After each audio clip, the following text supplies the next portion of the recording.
750. I spent 20 minutes unraveling rope. That's not a joke. I think I still have the footage. I'm probably going to show you a bit of it.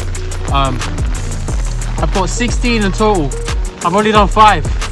I love the raid. I love this. 11 more. 11 more, guys. 11 more.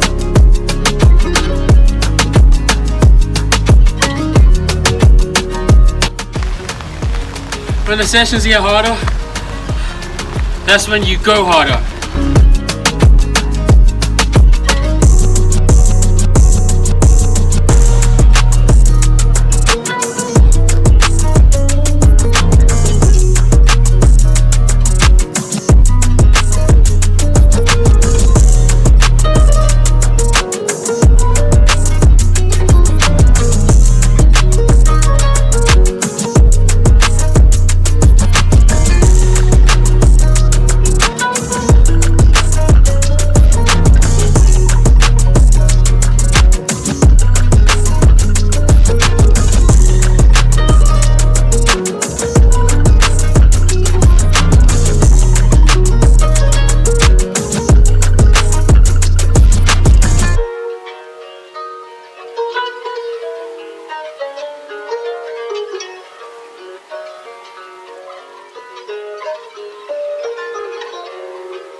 So the week is done and there is a lot to say.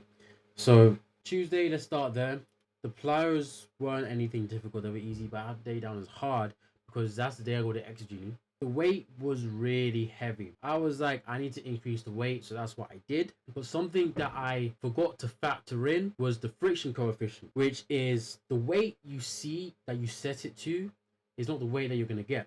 For example, I was moving about, I want to say close to 20 pounds, and I was struggling at the start because it was just so heavy. And it's purely because whilst it says it's only 20 pounds, the friction coefficient means that you need to get whatever you see and multiply it by a specific number. In my case, it's 7.77 to get the actual weight you're moving. End up finding the right weight to use, which was 8 pounds.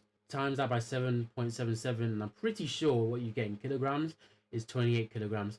But the issue is, because the coefficient is so difficult to think about. So moving forwards, I'm not going to talk about the converted figures. I'm only going to talk about what I see on the ExerGenie, which means you're going to be getting it in pounds. And this week I was using 8 pounds. It was much heavier compared to what I was using before, purely because the sled, first off, is much lighter after the first step because the sled's already accelerating. So you can kind of just drag it forwards with you without much struggle after the first step. Whilst the ExerGenie consistent. So every single step I'm getting 8 pounds, or in my case 28 kilograms of resistance again, again, and again. So whilst the weight was high, it was actually really good that I was able to move so well with that. And because I'm training for power, because I'm fairly certain on the force velocity graph, I would be force deficient. We're mainly focusing on power, and we're trying to get my speed that I'm moving at to be about 50% slower than my unresisted time, which is not for the entirety of Tuesday sessions, but eventually we did get into the range where we were 50% ish within what I was supposed to be moving at, which is good. I got more used to it as we went by. But moving forwards, that's how we're going to be going 8 pounds this week, and we'll see if we can jump to 10 pounds next week. I doubt that though. I have a feeling I'm still going to do 8 pounds next week, and I'm going to see if we can get below 6 seconds, because you saw the times. We managed to average 6.22 seconds on the 30-meter runs, and the best we managed to do was 6 flat. And I'm thinking, before I consider moving the weight, unless on Tuesday I feel really good, I'm probably going to end up just staying at the weight I'm currently at. But something that is worth noting is that my sessions are going to change, because I did the 4x4x30 on the day that was what my session was, and it was really intense. Part of the reason why it was so intense was because the weight is so much more than what it actually says on the tin. So I'm going to change my sessions up. They're going to be shorter, more concise, and I'm going to play around with the reps from there, but they're going to be way less, and the distance is going to vary, because after using the ExerGenie, I've come to realize that there's certain ranges where it's like going beyond here is pointless for what I'm actually trying to work on, which is acceleration, early acceleration specifically. So I'm going to use that moving forwards to make sure that everything goes well for me. Next, Wednesday, hill sprints, easy. Not much to really talk about there. That went how I'd expect it to go. On Thursday, I had that down as moderate intensity, and I auto-regulated. The moderate intensity doesn't come from the sprints, it comes from the plyometrics. And the way I auto-regulated was by not using my weighted vest. So Thursday, there was no weighted vest. It was just body weight, plyometrics. Took it much easier, and I just went for it. This week is great because we just see great things every single session. Tuesday was a great day for how I was moving with the ExerGenie and the times I was trying to achieve, which I quite like, but we're going to need another week to verify whether things are going how I want them to. But Thursday was great because I finally figured out how to run the bend. I didn't get footage of this, but I now know how to run the 90 meter to 110 meter portion of a 200 meter, because I usually end up coming around the bend and I just fly out to the outside, which is just wasting time. But now I finally figured out how to actually run that tight and kind of slingshot off so that I'm still powerful. There's still some stuff to work on in that regard after that, so that I can still be as powerful as I know myself to be. But I can get around that bend really smooth, and I can just hammer myself home now, which is something great. And I can't wait to be seeing this outdoors. I've been making so much progress so quick, I actually don't even know what to do with it all. So the session on Thursday was 6 times 150 meters. I did a 70-meter sprint after that session where I realized, okay, this is how I run the bend. That's how I need to do it. We started the 150s from the 150 mark, and we just went all the way home and finished, which is kind of great because I was able to be less fatigued and more conscious of myself going around the bend so that I could try and get the bend down the way I wanted it to be. Next, I want to talk about Saturday. Saturday was a really interesting day. So I already knew how to put my hip, but now I've finally figured out how to extend my hip. And that's allowed me to have a 200 meter stride in a 100 meter, which was actually really surreal to get because I felt it in one of the strides properly when I was at about, I want to say 30 meters into my 60 run, which was 3 times 3 times 60, 20 meters sprint, float, 20 meters sprint, 20 meters. I think it might have been my 6th or 5th rep, and I finally figured out how to do that. And yeah, I have it noted down here. I felt like 200 meter strides. But something else that I actually wanted to note was the time. Because if you go to the times, you see something really interesting. We have nothing to compare for Tuesday, but Saturday is a different story. I want to start off by talking about first week of my training, where the best 20 meter I ran for the last 20 meters was 2.12, and the average was 2.19. Whilst this time, the best that I managed to do was 1.96 and the average was 2.04, meaning the average was faster than what I did the first week I started my season. So we can see a progression. And 1.96 is blazing fast. If that is correct, which I believe it is so, that means my top speed is now 10 meters per second. It's 10.10, which is crazy because that means we're already ready to break 11. We just need to prove we can break 11 on the circuit. I'm really interested in what we can do for the 60 because the 100 is months away, but the 60 is only a few months away.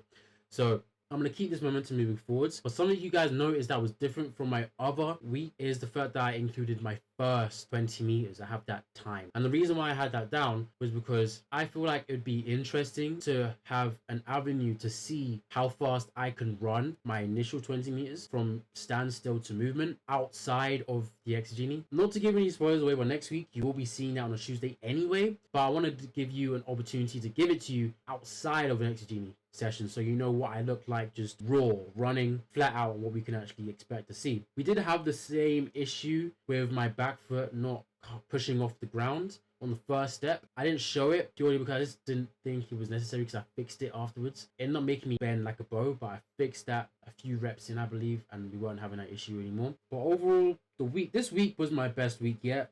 Never ran this fast before, I don't think, and I can't wait to see ourselves run faster next week. I'll see you in the next part of episode 4 in the gym. Peace.